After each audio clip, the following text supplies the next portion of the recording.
मेरा नाम है मोहित और आपका स्वागत है हमारे यूट्यूब चैनल हिस्ट्री चैंपियन में। तो जैसा कि आप जानते हो, आपका जो पेपर होने वाला है ई गवर्नेंस का, कौन सा पेपर होगा?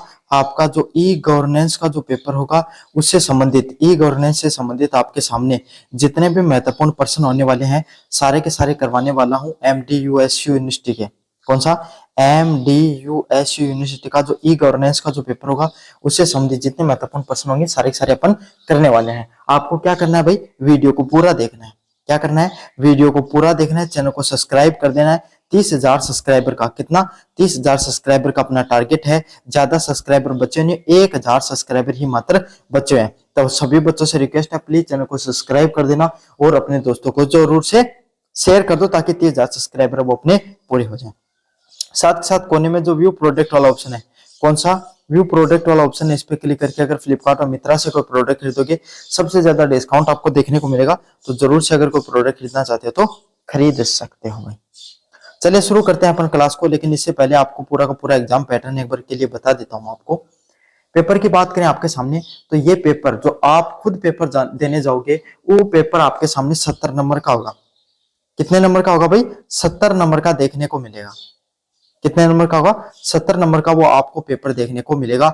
70 नंबर में से आपको जो पेपर में से 70 नंबर का आपका पेपर होता है, प्लस 30 नंबर कॉलेज वाले भेजते हैं। कितना? 70 नंबर का पेपर प्लस 30 नंबर कॉलेज वाले भेजते हैं और दोनों को मिलाकर आपको 36 नंबर लाने होते हैं। कितने नंबर लाने होते हैं भाई? 36 नंबर आपको कुल जमा एग्जाम में पास होने के लिए लाने होते हैं।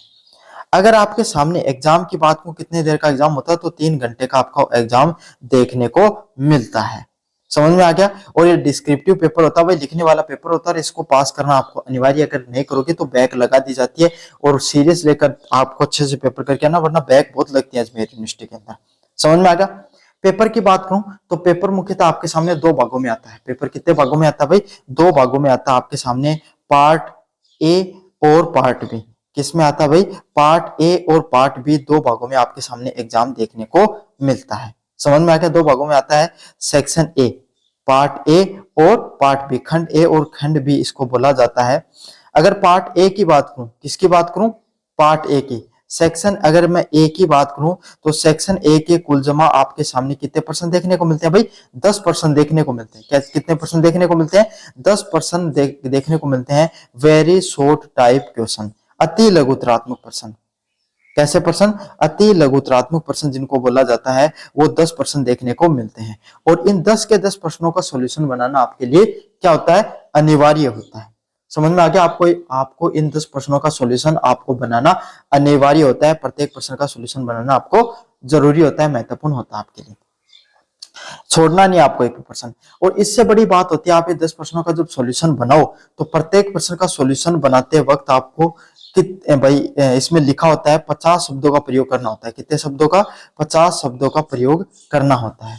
50 शब्दों का अर्थ है, साफ साफ आपके सामने अगर मैं आपको बताऊं कि आपको 5 से 7 लाइन से ज्यादा नहीं भरना है। कितने लाइन? 5 से 7 लाइन से ज्यादा आपको कुछ भी नहीं भरना होता। समझ में आ गया? 5 से 7 लाइन ही आपको भरनी होती है। मुझे उम्मीद आपको अच्छे से समझ में आ गया। 5 से 7 लाइनें आपको भरनी होती। काफी बच्चे 2 से 3 पेजेस भर देते हैं और बाद में जाकर पछतावा करते हैं। अगले वाले कॉन्सेप्ट की बात करूं आपके सामने, अगले वाले जो प्रश्न आते हैं वो होते हैं आपके सामने लॉन्ग टाइप क्वेश्चन। कौन से प्रश्न? लॉन्ग टाइप क्वेश्चन, निबंधात्मक प्रश्न। कैसे प्रश्न भाई? निबंधात्मक प्रश्न आपके सामने देखने को मिलते हैं। ये प्रश्न भी आपके सामने 10 प्रश्न आते हैं। कितने प्रश्न आते हैं? 10 क्वेश्चन आपके सामने देखने को मिलते हैं। 10 क्वेश्चनों की बात करूं आपके सामने, 10 क्वेश्चन, प्रत्येक यूनिट से 3-3 प्रश्न। क्या? प्रत्येक यूनिट से 3-3 क्वेश्चन प्लस एक एक्स्ट्रा क्वेश्चन आपके सामने देखने को मिलता है। इस हिसाब से 10 प्रश्न हो जाते हैं। क्या हो जाते हैं? 10 प्रश्न हो जाते हैं। और आपको जो अच्छा लगे, क्या लगे? आपको जो अच्छा लगे, आपको जो अच्छा लगे वो आपके सामने, जो आपको अच्छे से आपने तैयारी कर रखी है, वो 5 क्वेश्चन आपको करके आने होते हैं। क्या करके आने होते हैं? वो 10 में से 5 क्वेश्चन जो आपको बढ़िया लगते हैं वो करके आने होते हैं इस एग्जाम के अंदर। इसमें सबसे बड़ी बात ये होती है कि प्रत्येक प्रश्न का सॉल्यूशन आपको 500 शब्दों में बनाना होता है।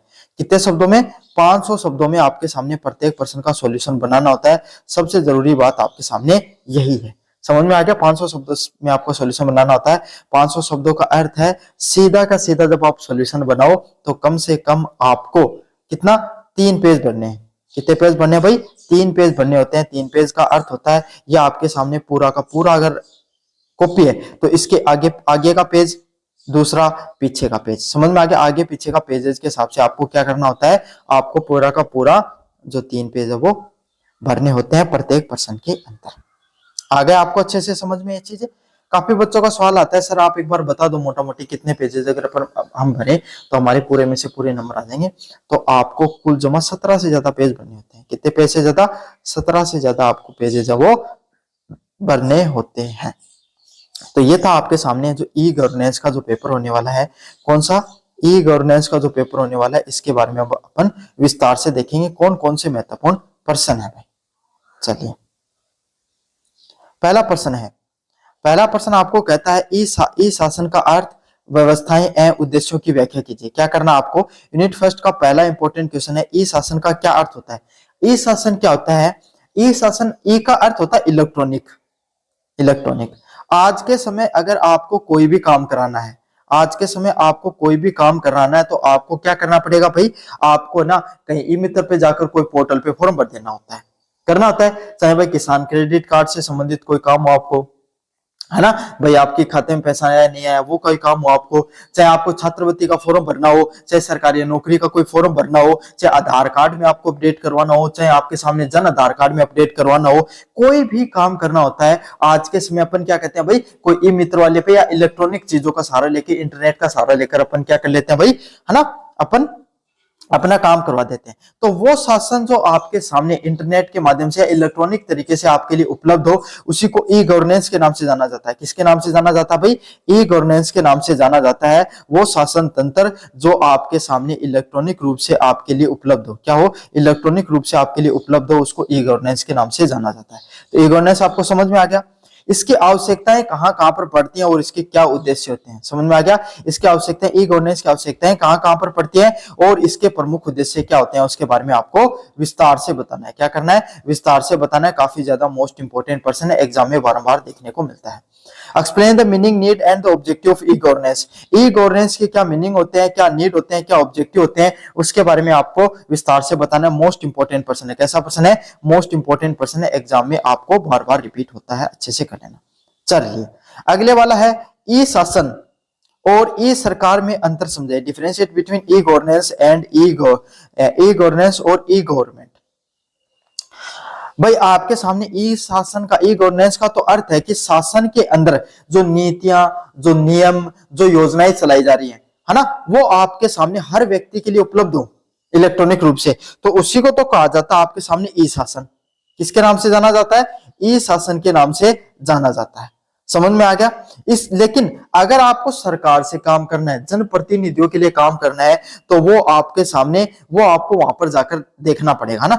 ई सरकार होता है, ई गवर्नमेंट क्या होती है? आप घर बैठे आपके सामने कि जनप्रतिनिधि वो काम करे, वो आपको ई गवर्नमेंट के नाम से जाना जाता है ना। आप इलेक्ट्रॉनिक रूप से आपके सामने क्या है, कोई भी जो आपका अधिकारी है उससे आप जुड़ सकते हो, उसको ई सरकार के नाम से जाना जाता है। दोनों के बारे में परिभाषा बतानी है, दोनों की विशेषताएं बतानी है और फिर आपको लास्ट में अंतर स्पष्ट करना है। ये छोटी छोटी परिभाषाएं ई सरकार, ई गवर्नेंस, ये वेरी शॉर्ट टाइप क्वेश्चंस में भी देखने को मिलती हैं भाई।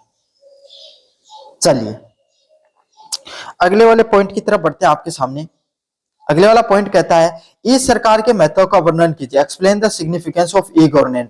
ई गवर्नमेंट, जो आपके सामने ई गवर्नमेंट होती है उसका क्या महत्व होता है? किसका? जो ई गवर्नमेंट होती है उसका क्या महत्व होता है, उसके बारे में आपको वर्णन करना है। सबसे ज्यादा मोस्ट इंपोर्टेंट पर्सन है। क्या है? सबसे ज्यादा मोस्ट इंपोर्टेंट पर्सन है भाई आपके सामने। ई गवर्नमेंट होती क्या है, ई गवर्नेंस होता क्या, उसका आपको इंपोर्टेंस बताना है। क्या करना है? इंपोर्टेंस बताना है, आपको महत्व बताना है। अरे भाई ये ई सरकार होती है तो क्या होती है, समझ में आ गया? ई सरकार क्या होती है उसके बारे में बताना है, फिर उसका महत्व भी बताना है और उसकी विशेषताओं के बारे में भी आपको वर्णन करना है। छोटा प्रश्न नहीं होता, लॉन्ग टाइप प्रश्न आएगा तो आपको 500 शब्दों में सिर्फ महत्व ही थोड़ी लिखकर वर्णन कर दोगे, सारी की सारी चीजें आपको बतानी होती है। Explain the significance of E government. जो ई गवर्नमेंट होती है उसके सिग्निफिकेंस के बारे में आपको विस्तार से बताना है। काफी ज्यादा मोस्ट इंपोर्टेंट पर्सन है। यूनिट नंबर सेकंड की बात करें, सुशासन की विशेषताओं का वर्णन कीजिए। यूनिट फर्स्ट के जितने इंपॉर्टेंट क्वेश्चन है सारे के सारे आपको बता दिए हैं। अब अपन आपके सामने यूनिट नंबर सेकंड की तरफ बढ़ेंगे। कहाँ पढ़ेंगे? यूनिट नंबर सेकंड की तरफ जो इंपॉर्टेंट क्वेश्चन है, क्या है? जो मोस्ट इंपॉर्टेंट क्वेश्चन है उनको अपन पढ़ने वाले हैं। क्या करने वाले हैं? जो मोस्ट इंपॉर्टेंट क्वेश्चन है जो यूनिट नंबर सेकंड के, उसके पढ़ने वाले हैं। पहला प्रश्न है, सुशासन की विशेषताओं का वर्णन कीजिए। सुशासन क्या होता है? समझ में आ गया? सुशासन क्या होता है, उसकी विशेषताओं के बारे में आपको वर्णन करना है। Describe the characteristics of good governance. Good governance होती है तो क्या होती है, उसकी प्रमुख विशेषताएं क्या होती है, उसके बारे में आपको विस्तार से बताना है, कुल विस्तार से बताना है। मोस्ट इंपोर्टेंट प्रश्न है। कैसा प्रश्न है? मोस्ट इंपोर्टेंट प्रश्न है, एग्जाम में बारंबार देखने को मिलता है। अब सुशासन क्या होता है मैं ही बता देता हूं आपको। सुशासन होता है अच्छी सरकार, ऐसी सरकार जिसके जो जनता की भलाई के लिए काम करे, जनता के लिए अच्छी नीतियों का निर्माण करे, और जनता जो शासन या सरकार के द्वारा किए गए कार्य व नीतियों को बनाई गई नीतियों से जनता खुश हो, उनके हक के फैसले होने लगे, उसी को सुशासन, सुशासन मतलब अच्छे शासन के नाम से जाना जाता है। तो पहले इसकी परिभाषा बता देना, फिर इसकी विशेषता, फिर महत्व बता देना आपको। चलिए अगले वाले प्रश्नों की तरफ बढ़ते हैं। ई शासन के विभिन्न चरणों की व्याख्या कीजिए। जो ई शासन होता है, क्या होता है? ई गवर्नेंस होता है। जो ई गवर्नेंस होता है उसकी आपके सामने जो अलग अलग प्रकार के चरण होते हैं, क्या होते हैं? ई गवर्नेंस के जो अलग अलग प्रकार के जो चरण होते हैं उनके बारे में आपको बताना है, उसकी व्याख्या करनी है। क्या करनी है भाई? उनकी व्याख्या करनी है। आखिरकार ई गवर्नेंस होता है तो क्या होता है? समझ में आ गया? तो किस किस तरीके से भाई, पहले तो आपके सामने कोई नियम कायदे बनाती है सरकार, बनाया, उन नियम कायदों को उन्होंने बनाने के बाद में उन नीतियों को इलेक्ट्रॉनिक कोई उनका कोई पोर्टल बनाया गया। समझ में आ गया? उस पोर्टल पे जनता सरकार जनता वो अपना काम, जो उसकी समस्या होती है वो समाधान लेकर जाती है, फिर सरकारी अधिकारी उसका समाधान करते हैं। तो एक चरण नहीं होते, विभिन्न चरण होते हैं आपके सामने ई शासन के। उन विभिन्न चरणों के बारे में आपको क्या करनी है? व्याख्या करनी है। क्या करनी है भाई? आपके सामने उनके विभिन्न चरणों के बारे में आपको व्याख्या करनी है। Explain the stage of E governance. तो ई गवर्नेंस के जो अलग अलग प्रकार के जो स्टेज होते हैं उसके बारे में आपको बताना है। क्या करना है?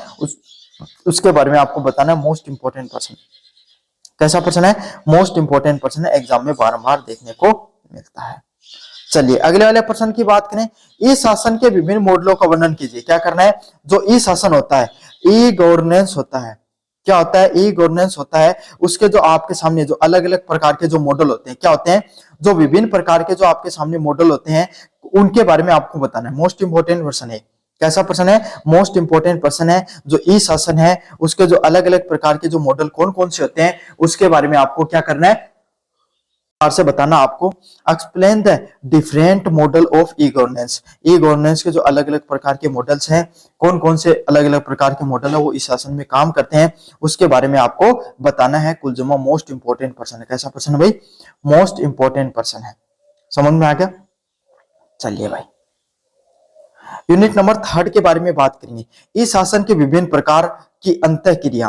क्या? इस शासन के जो अलग अलग प्रकार, विभिन्न प्रकार होते हैं उसमें जो अंतःक्रिया होती है, G to G, government to government, मतलब ऐसा काम जो सरकारी अधिकारी आपस में पोर्टल बनाकर जो काम में लेते हैं उसको जी टू जी के नाम से जाना जाता है। किसको? गवर्नमेंट टू गवर्नमेंट या गवर्नेंस टू गवर्नेंस। अगला G to C, government to consumer, consumer मतलब जनता, जो आम ऐसे सरकार, ऐसी सरकारी नीतियां जिनको जो सरकार बनाती है, जैसे आपके छात्रवृत्ति का फॉर्म है, सरकार ने बनाया और आपके सामने क्या है, उसका प्रयोग क्या कर रहे हैं आपके सामने, आप सब बच्चे कर रहे हो। जी टू जी का उदाहरण आपके सामने साला दर्पण है ना, साला दर्पण, जिसमें क्या है, सरकारी अधिकारी जिसका प्रयोग करते हैं। G to B, government to business, तो ऐसे पोर्टल आपके सामने जो उद्यमी होते हैं, जो आपके सामने जो बिजनेसमैन होते हैं, वो सरकार के द्वारा बनाई गई नीतियों का कोई प्रयोग करते हैं, जैसे उनको कोई लोन में छूट मिल गई या और कोई अन्य प्रकार की चीज होती है, वो जी टू बी में आती है।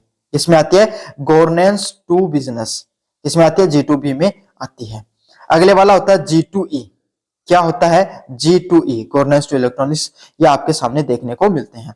Explain the different type of interaction of E governance, G to G, G to C, G to B, G to E. ये आपके सामने अलग अलग प्रकार के जो आपके सामने इंटरेक्शन होते हैं ई गवर्नेंस के बारे में, इसके बारे में आपको बताना है। अगला वाला प्रश्न है, ई शासन के विकास में योगदान का विश्लेषण कीजिए। क्या करना है आपको? इलेक्ट्रॉनिक गवर्नेंस का, इलेक्ट्रॉनिक गवर्नेंस में आपके सामने कैसे विकास हो रहा है, कैसे उसका डेवलपमेंट हो रहा है, उसके बारे में आपको विस्तार से बताना है। क्या करना है? विस्तार से बताना है। सबसे ज्यादा मोस्ट इंपोर्टेंट पर्सन है, कैसे आज के समय जो आप जितने भी जो सरकारी काम होते हैं सबके सब कैसे हो रहे हैं? इलेक्ट्रॉनिक रूप से हो रहे हैं। कैसे हो रहे हैं? इलेक्ट्रॉनिक रूप से हो रहे हैं। यही ई शासन के विकास हो रहा है। इसी को क्या कहा जाता है? ई शासन के विकास के नाम से जाना जाता है। किसके नाम से जाना जाता है? ई शासन के विकास के नाम से जाना जाता है। किसके नाम से? ई शासन के विकास के नाम से जाना जाता है। उसके विकास में क्या योगदान, उसके बारे में आपको बताना है। चलिए, नागरिकों के लिए ई शासन के लाभों का वर्णन कीजिए। क्या करना है? जो अलग जो नागरिक हैं उनके लिए जो ई शासन है, क्या है? नागरिकों के लिए जो ई शासन है उसके क्या क्या लाभ, उसके बारे में आपको बताना है। मोस्ट इंपोर्टेंट प्रश्न है भाई, जो नागरिक हैं उनके लिए ई शासन के क्या लाभ, उसके बारे में बताना। Explain the benefit of E governance for citizen. जितने भी जो सिटीजन है उनके लिए ई गवर्नेंस के क्या बेनिफिट है, किसके? ई गवर्नेंस के सिटीजन के लिए क्या बेनिफिट है, उसके बारे में आपको बता देना है। तो ये थे आपके सामने जितने भी जो प्रश्न होने वाले हैं ई गवर्नेंस से संबंधित। किससे संबंधित? ई गवर्नेंस से संबंधित सभी के सभी आपको बता दिए हैं। कैसा लगा वीडियो जरूर से बताना, चैनल को जरूर से सब्सक्राइब कर देना। धन्यवाद।